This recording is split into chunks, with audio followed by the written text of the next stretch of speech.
Osoloko loko. Osoloko loko. Àìsílé olóngìní ilé di ilé èkúté. Ṣebí wọ́n ní bọ́lọ́jẹ́ ò bá kú oríta ò léwu koríko. Ayé ṣòro ẹni àníkó kíni lẹ́yìn ló fẹ̀gún sọ́wọ́. Àṣeun dúpẹ́ lọ́wọ́ ẹni tó ń ṣe ni ló tún ń gbà ní. Ẹni àníkó fẹ́ni lójú tó bàtà sẹ́nu. Ètùmàrè gbà wá lọ́wọ́ àfojú fẹ́ni ọ̀hún. Osoloko loko.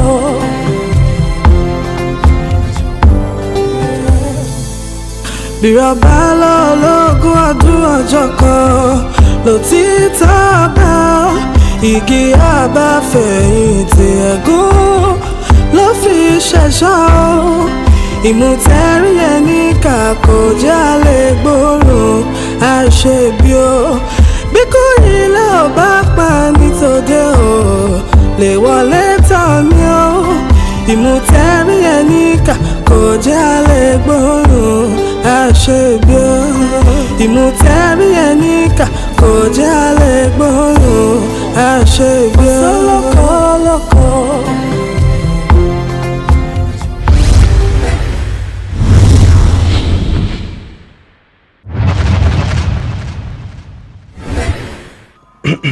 Dáadáa àwọn wo nìyí ojúmọ́ jọ ojú tí mo ti rí. Sórí o lè ti rí kan nínú wọn ṣùgbọ́n eléyìí o ò tí ì rí eléyìí rí. Dáàdì ta nìyẹn. Yẹni. Sàdáàdì. Major ló ń wò yẹn o. Major. Àwọn èèyàn gangan nìyẹn. Àwọn tí a lè pè ní ènìyàn tàwa gangan nìyẹn. Sójà làwọn náà. Pàápàá àwọn ló mú mi wọ iṣẹ́ ológun.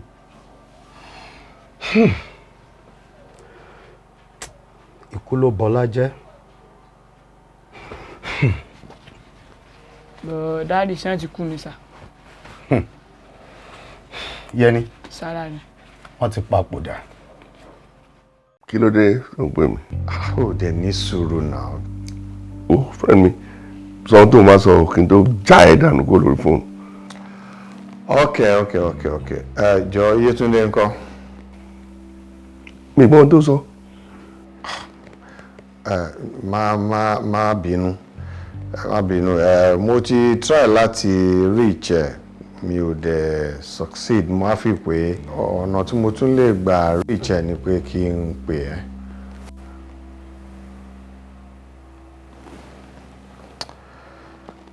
Láolú má bínú sórí nǹkan tí mo ṣe fẹ́ bá sọ̀rọ̀ wà very very important. Àlá kan ni mo lá lálẹ́ àná ó bà mí lẹ́rù gan. Ó dẹ̀ ní í ṣe pẹ̀lú ọmọ tó wà nínú ẹ̀. Kò ní dá fún wa àtàlà tó la ló ṣe.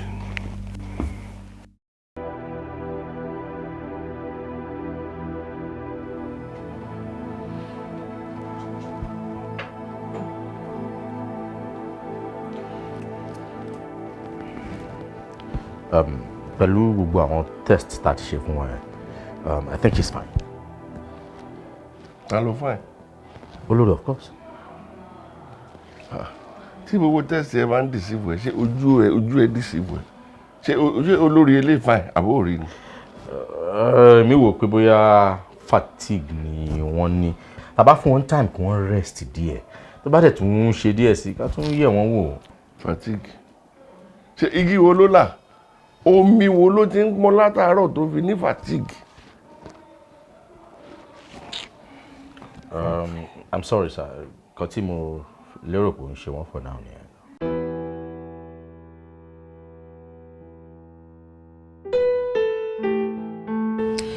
So, as you can see, accordingly, you must expect compromise.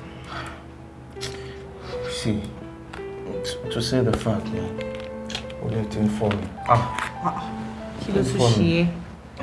Gbogbo eléyìí kò tó kí nǹkan ṣe yàn. Mi ò get it, honestly. Okay, Bruno. Okay, hold on. Báwo ló ṣe máa ń ṣe with all this analysis, permutations and predictions? How do you go about it? It's because you just started. Don't worry, with time you'll get used to it. Kí máa parọ́ fún mi rò pé mo lè get anything. Bóyá kò tètè resume padà.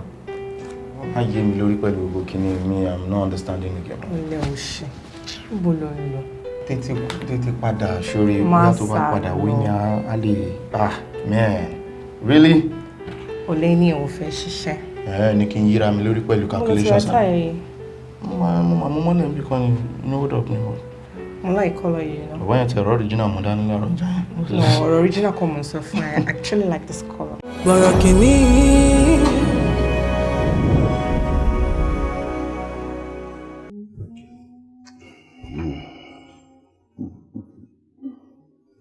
Junior báwo ni? Lolade. Yeah. What's going on? Going on, me understand. You damn well understand what I'm talking about.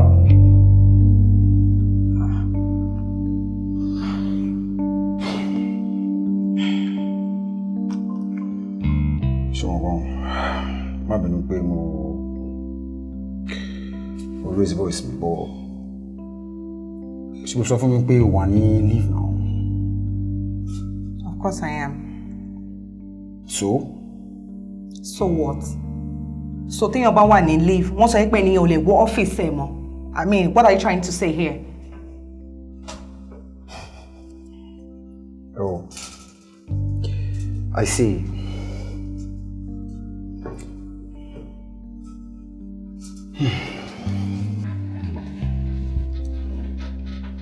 So, torí pé o ti ní ẹni tẹ́jọ́ máa rìn kiri tó máa wà pẹ̀lú àbí? Wow. So all along, this is about Rotimi, isn't it? Well, you sọ bẹ́ẹ̀. Oh, so what's all this drama about? Because I'm surprised. You only was office without informing me about it. I'm stunned. Ìwọ, Lolade. You know what? Junior, you're getting too emotional for my liking. Adults, Nimi, Mole decided when to come in and when to go out. Really? Yes, really. Okowale o bresni pariwo mommy. What's all that for?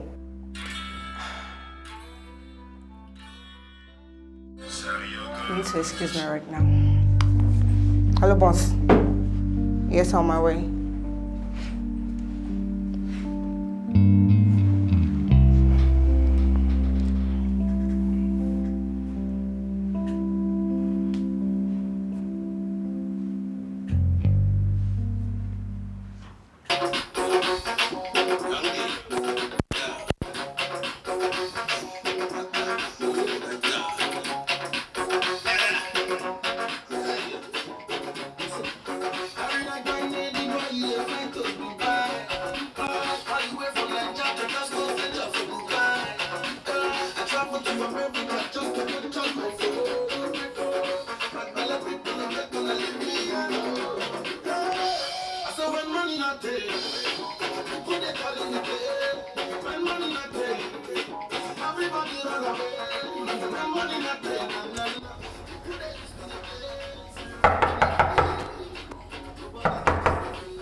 Yes?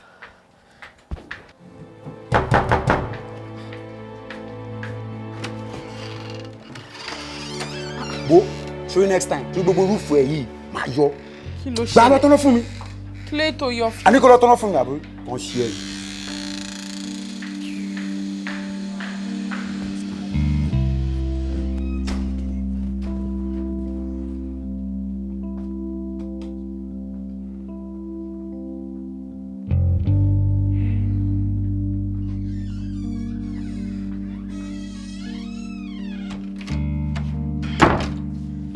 Wádé kí ló dé tó ń pariwo bẹ́yìn? Kí ló dé tó yọ fuse? Fóònù.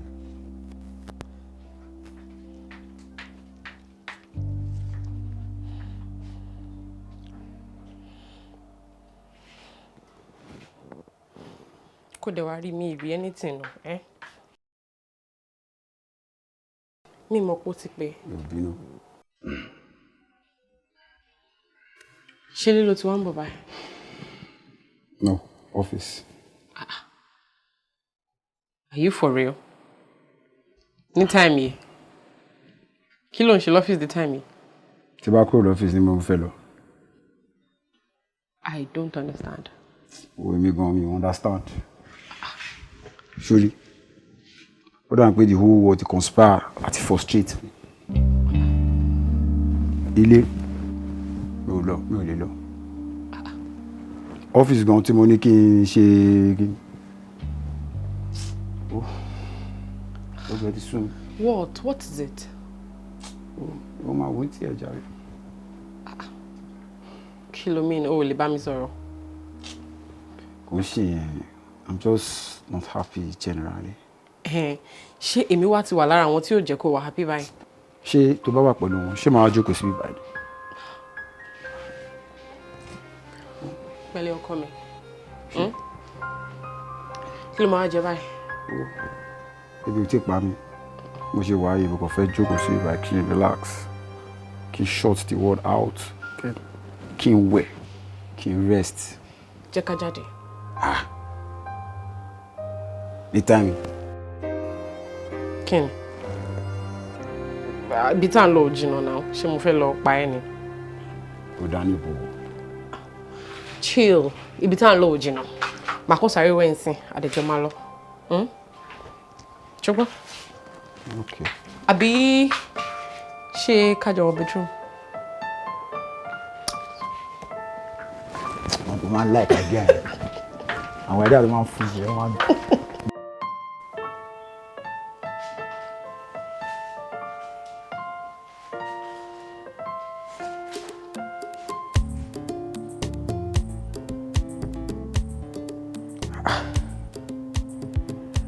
Why is Junior not picking his calls?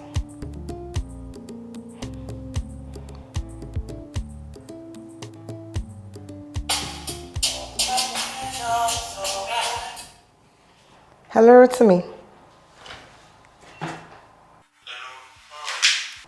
I'm very well, and you? Shawakba.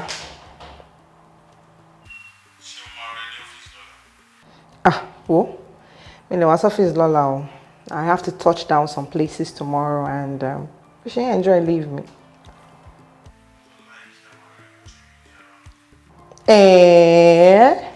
Issue.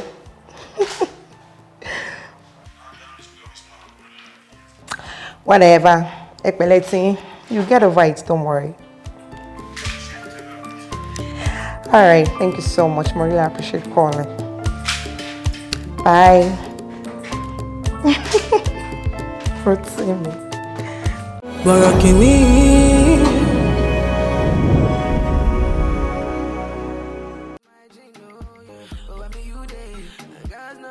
That's my disco. Oh, when me you day, whenever no grito shine the light. When me you day, when man no sleep there all night.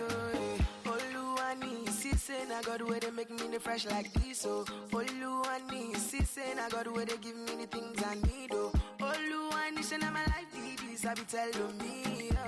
Oh, Oluwani, the bind of the shout, the bind of the shout. Oh, yeah. It be like you the envy. Cause now my money be plenty. But But when you did the time I the work for them, I say me treat me buto mu aka me 20. Me sick asem carry ebusi and dependent. To the bena me feature chemfe. We used to perform for free. Now you so I had the Lunya for my Mr. Prempe. The poverty was changing my destiny. The enemy was killing the best in me. Oh, he ain't in the Tyrene, cause we made WCW, Tracy and Stephanie. We used to be the boys for the backstage. Can't play with sad face. Now with the cruise Panamera, you the talk shit, but I want to be my back case. Life will be rat race, Joe. Oluwani, you don't see Oluwani. Oluwani, shebi you don't see Oluwani. Oluwani, shebatiri Oluwani. Oluwani, shebi you don't see Oluwani. When me you de, when juice no de to mix my gino. When me you de, when girls no grito dance my disco. When me you de, when Napa no grito shine the light. Oh, when me you de, when man no sleep they work all night. Oh, all of my people don't make them. All of my guys and my girls, everybody don't make them. Shebi na God they bless them. Shebi na God, Baba God, na him just they bless them. All of my guys they relate. All of the guys where they hate, all of them they relate. Oh, all of the girls them run over here.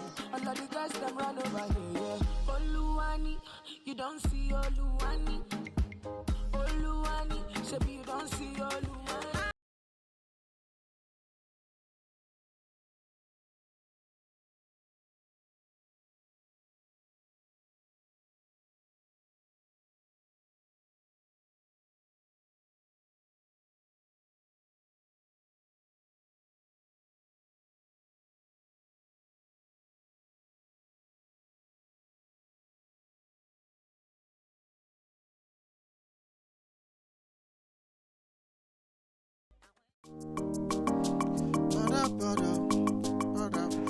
Now, share back on share my dark lane.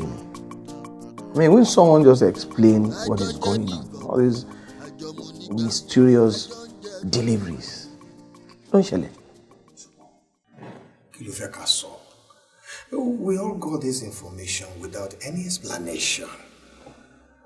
The fact is, our Mary Tabere company let me access information here. Gbogbo aládé mọ̀ pé information tá ń sọ yìí ó dá lórí shareholding. Now the fact now is, let's be realistic. Àwa mẹ́ta la wà ní ìjókòó báyìí. Àfi tá bá fẹ́ sọ pé òkú jí lókun. No, you don't understand. No, the fact is, ta ló ṣe? Torí èmi mọ̀ categorically pé no, it's not me. So who? So, according to your brain, into soy, you more polowa. Eh?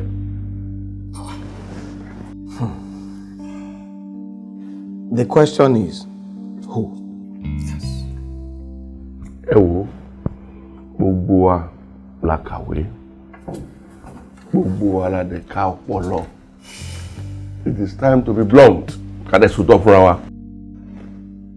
A máa ń mú láti ibi pẹlẹbẹ ni. The thing is,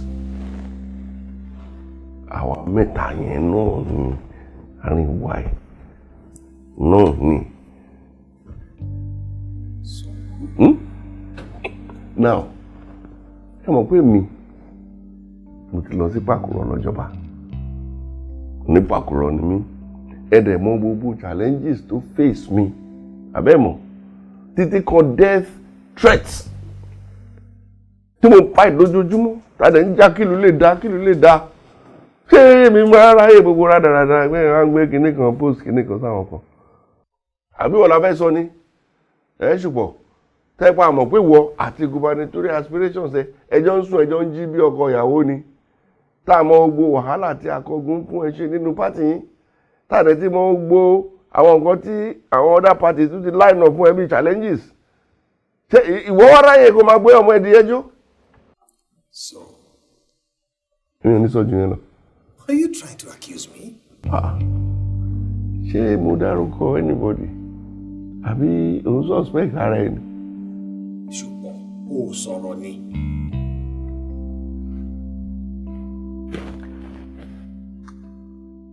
Well, I don't know what to say.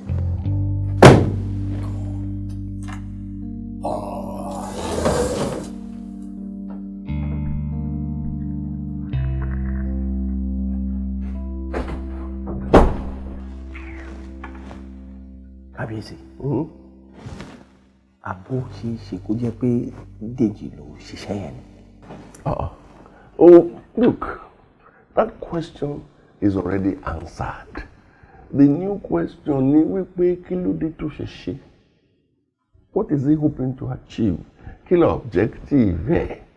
Is it because kò sí àṣegbé mọ́? Àṣepamọ́ ló wà. You know, and it is a matter of time. Nǹkan yẹn ni gbogbo ẹ̀ ti nǹkan yẹn.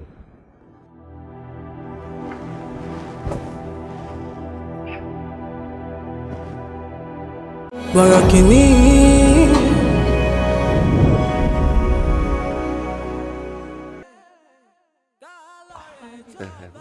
kábíyèsí sá olórí máa ní síjọ máa ní. síjọ báwo. I was wrong about her. She's not fine at all. Mi tẹ bọ n tí mo yẹ wò yín sí yìí n tó ń ṣe wọ́n yìí mi ò tí lè pin her down for now but a ní láti wá immediate solution sí. so báwo la rẹ báyìí. Mo ti fún wọn lábẹ́rẹ́ kan lẹ́ẹ̀kan náà ìyẹn ti stabilize wọn díẹ̀ but ìyẹn short term solution is have to look for something permanent. She's not fine at all. ẹ̀yin mọ̀ pàwọ́ ń bẹ láàrin èmi àti yín lẹ́nu wọn lọ pa mí. mo kọ́kọ́ gbẹ o èmi kan mo rán wọn o. kàbíyèsí ọlọ́run máa tóbi lọ́ba o. àṣìpà kí ló fẹ́ èmi rèé ìwọ rèé kí ló fẹ́ gbà. ọ̀dà ajẹ́pọ́jọ́ ọ̀rọ̀ tí tó kábíyèsí ẹ̀yìn sí lọ́rọ̀ bí ò bá tí ì pọn ẹnìkan èṣì gbọ́jọ́ ọ̀rọ̀ bá tó a máa sọ ṣùgbọ́n ní báyìí ìrònú mi ò sí ní pàkúrọ̀ àbá tí mo wà yìí ló sì wà.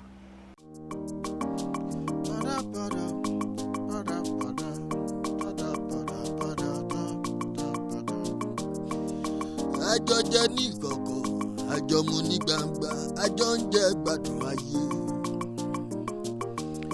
imú o máa níka o à ń gbóòórùn ara wa ò jẹ́ agbóòórùn aṣebi ẹni a ní ó fẹ́ ni lójú ata ló fi sẹ́nu èyí a ní ó kí ni léyìí ẹ̀gún ló fi sọ́wọ́.